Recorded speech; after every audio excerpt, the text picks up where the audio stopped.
Recuerden que estamos trabajando un tema que se llama el estado intermedio y que tiene que ver con ese tiempo eh, entre la muerte del ser humano y cuando tiene que presentarse ante el juicio, ante el gran trono blanco.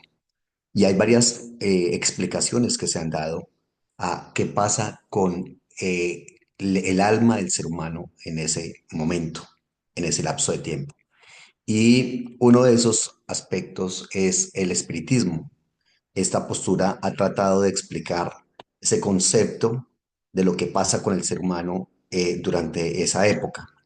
El espiritismo básicamente lo que enseña es que los vivos pueden comunicarse con los muertos y los muertos con los vivos. ¿Cómo lo hacen? Usualmente a través de un medio. Eso es lo que enseña el espiritismo. Pero la verdad es que no hay evidencia bíblica para sugerir que sí existe una comunicación legítima entre vivos y muertos. No la hay. Ya, de hecho, incluso la Biblia lo que hace es prohibir enfáticamente cualquier intento siquiera de hacerlo, incluso muchas veces bajo pena de muerte. Ahí están Levíticos 19:31 o 20, 6 y 27, o Deuteronomio 18 del 9 al 12. Isaías 8, 19 y 20, Primero Crónicas 10, 13, 14, leamos por lo menos uno.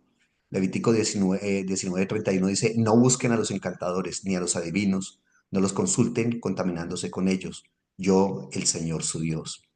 Y se puede explicar ese fenómeno espiritista porque nosotros sabemos, hemos escuchado, hay gente que dice, no, es que yo lo viví, yo lo experimenté. Si era mi papá, si era mi mamá, si era mi ser querido, yo hablé con él, era su voz, sabía cosas que solamente mi papá podía saber, etcétera. Y hay explicaciones para ese fenómeno espiritista. Uno, que son producidos por manipulaciones engañosas, que eso se ha demostrado muy a menudo. Dos, que pueden ser producidos por espíritus de mentira. Ahí está Primero de Reyes 22, 22, 23, Primera de Timoteo 4, 1. Se da. Los espíritus o los demonios saben muchísimo del ser humano y saben específicamente de una persona, ¿correcto? Y si él, para mantener en la creencia falsa, en los espíritus, a una familia o a una persona, tiene que hacer una maniobra como esas, no dudará en hacerlo. Entonces, o pueden ser engaños, manipulaciones, o pueden ser espíritus de mentira que están trabajando allí. La Biblia es muy enfática, por ejemplo, cuando en Hechos 16 Pablo liberta a una joven que recordemos que tenía un espíritu de adivinación en el griego pitón, y ese espíritu hacía que los que manipulaban a esa señora tuvieran una ganancia muy grande con lo que ella hacía. Pablo entonces reprende ese espíritu y obviamente esa muchacha ya no puede hacer eso y los patrones están muy enojados con Pablo. Definitivamente, reitero que los espíritus se pueden engañar muy a menudo a gente que de pronto no está atenta a la enseñanza ni la conocen, esta enseñanza de lo que son capaces de hacer los espíritus. Y si ven que una persona está abierta, dispuesta, necesitada, deseosa de comunicarse nuevamente con una persona que amaba mucho y que ya no está, entonces es muy fácil, eso es un caldo de cultivo muy fácil para que lo engañen de esa manera, ¿ya? Obviamente, estos personajes siempre tratan de buscar un apoyo bíblico para sus prácticas.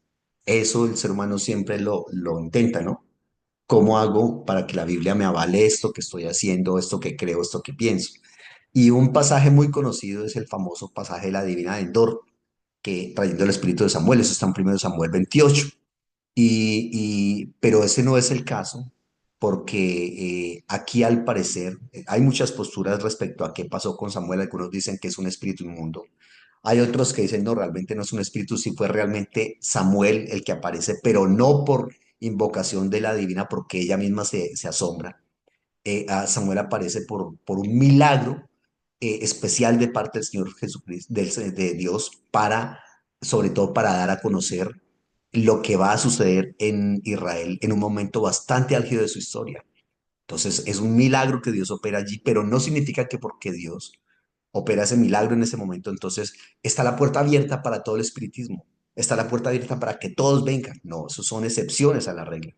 Lo que pasa también, por ejemplo, con Moisés y Elías, ¿ya? Que allá en el Monte de la Transfiguración, pero nuevamente es un milagro especial y sobre todo Moisés y Elías representan la ley y los profetas, ¿ya? Algunos van a decir, no, ni siquiera Moisés y Elías en ese caso eran seres humanos, sino que eran la representación de la ley de los profetas. En fin, el asunto es que lo que se pretende acá es confirmar que Cristo es ese Mesías prometido del Antiguo Testamento, ¿correcto? Aquí está, mírenlo.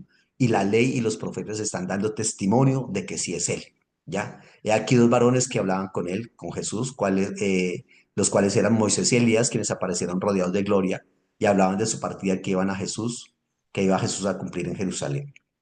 Entonces, en conclusión, la Biblia no alienta en ninguna manera a consultar a los muertos, jamás.